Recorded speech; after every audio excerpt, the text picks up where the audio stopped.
Fala pessoal, eu sou o Lucas Lisbão, artista de storyboard, ilustrador, portanto sofredor. E por mais insólito que possa parecer, sim, eu estou aqui para te inspirar.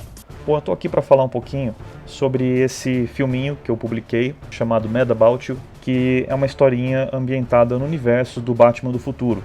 E eu decidi fazer esse projeto porque eu queria acrescentar ao meu portfólio um material que pudesse explorar um pouco mais alguns conceitos cinematográficos, que pudesse explorar um pouco mais de ação. Só que eu queria contar uma historinha que, sei lá, tivesse começo, meio e fim, que não fosse só uma ou duas ou três ações. Então eu escrevi um roteirinho curto, eu queria que tivesse alguns diálogos, né, para eu poder apresentar não só ação, mas também interação entre os personagens. Claro que eu me preocupei em escrever tudo em inglês, né, as descrições aqui de ações eram, na verdade, anotações para mim mesmo, então eu fui escrevendo em português. Mas eu precisava ter certeza de que os diálogos em inglês estavam funcionando muito bem. Bom, com o roteiro em mãos, eu sabia então quais personagens eu iria precisar. Para me servir de referência, eu dei prints da tela de alguns episódios do Batman do futuro, fiquei analisando ali a forma como a série apresenta o futuro, né? O design das coisas, os prédios, os carros e tudo mais. E com isso eu consegui então desenvolver um design para esse caminhão. Na verdade, ele é praticamente um cargueiro grandão. Os Jokers, eles chegam com ele para sequestrar pessoas ali na porta da escola. Eu precisava ter um design bem estabelecido porque eu ia precisar desenhar isso aqui em vários ângulos. Também fiz alguns estudos dos Jokers. Eu sempre gostei muito desse design que o Bruce Timm desenvolveu. Eu precisava de referências, então eu me cerquei de referências da melhor forma possível.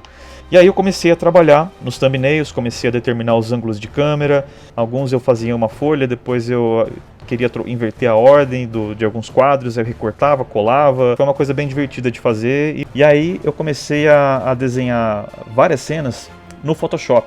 Cada arquivo desse é uma cena. Eu separava algumas coisas aqui por pastinhas, onde cada pastinha eu tinha uma pose. Eu colocava aqui uma marcação também de frame, para eu depois usar isso como referência na hora de posicionar a câmera. Você vê que eu separei em camadas aqui elementos que eu precisava ter separado, porque quando você assiste isso aqui, você vê que esses arcos aqui estão em movimento. Então com isso eu tinha cenas, depois eu fui importando elas no Storyboard Pro e continuei fazendo as outras cenas direto no Storyboard Pro. Esse cenário aqui, por exemplo, todos esses personagens eu desenhei direto no Storyboard Pro. Então eu tenho só o cenário que eu fiz ali no Photoshop. Depois disso, eu exportei esse filme e importei no Adobe Premiere.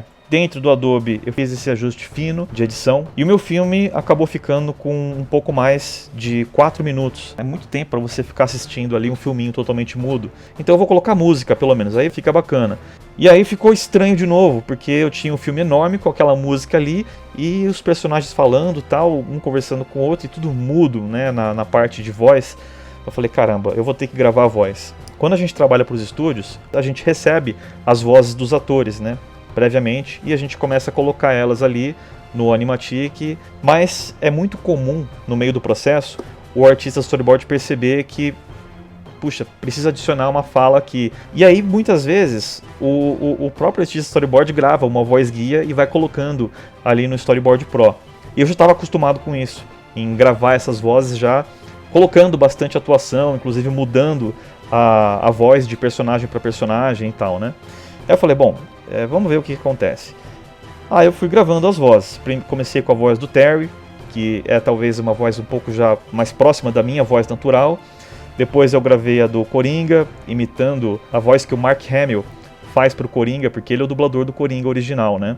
É claro que esse personagem aqui não é o Coringa do Batman, esse aqui é um cara da gangue, né, dos Jokers, e a voz dele eu nem sei qual é, eu não pesquisei qual que é a voz dele no desenho, mas eu empreguei aqui como referência a voz que o Mark Hamill coloca. Let the good times roll! E foi fazendo assim, personagem por personagem, gravei no celular e deixei as mulheres por último. Eu falei, caramba, e agora? O que vai acontecer? E essas vozes, eu gravei todas elas no feriado do Carnaval. Eu cheguei a cogitar, falei, nossa, vai ficar ridículo eu gravar essas vozes, eu vou chamar uma amiga, pedir para ela gravar as vozes aqui femininas. Mas eu falei, bom, se eu fizer isso, primeiro, eu vou incomodar alguém no meio do feriado. A pessoa, às vezes, pode demorar para me devolver, às vezes pode vir com algum chiado, às vezes com algum problema. E eu precisava resolver logo, queria matar isso logo naquele dia. Então eu falei, eu vou gravar tudo de uma vez e depois a gente vê o que acontece.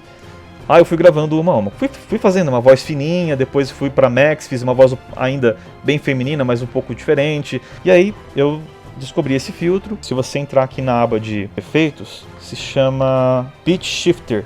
E ele te permite manipular os graves, os agudos de um clipe de voz. Então, se você ajustar os parâmetros dele de uma determinada forma, você consegue fazer uma voz masculina parecer feminina ou vice-versa. Então, só para demonstrar, com e sem o filtro. Bruce and I are going to have a conversation. Tá, engana, né? Parece a voz aqui de uma senhora. Se eu desativar o filtro, Bruce and I are going to have a conversation. Bruce and I are going to have a conversation. But what about you? But what about you? But what about you? resolve, né? Resolve o problema. E aí eu fui sonorizando, coloquei todos os efeitos de explosão, de jato, porque não dá pra colocar só os principais. Então normalmente um Animatic não tem tanta informação assim. Então aconteceu que eu tinha esse filme com começo, meio e fim, tava com bastante pose, interessante de assistir, mesmo não tendo todas as poses que você enxerga quando você assiste um filme finalizado. Então acabou que o que era pra ser um simples Animatic acabou virando quase que um curta-metragem animado, só que preto e branco e sem os intervalos. Então por isso eu falei, bom, já que tá desse jeito, eu vou colocar então letreiros, eu vou colocar o título do filminho aqui na frente, vou colocar créditos, e aí eu acabei chegando nesse resultado final aqui que você pode conferir aqui no canal do YouTube. Bom pessoal, espero que vocês tenham gostado, eu queria compartilhar com vocês aqui o processo de criação desse projeto e espero que possa ter servido de inspiração, e se tiver alguma dúvida você pode colocar nos comentários, na medida do possível eu vou respondendo. Obrigado pela atenção e fique atento para os próximos vídeos, dê like, siga o meu canal, e é isso. Valeu!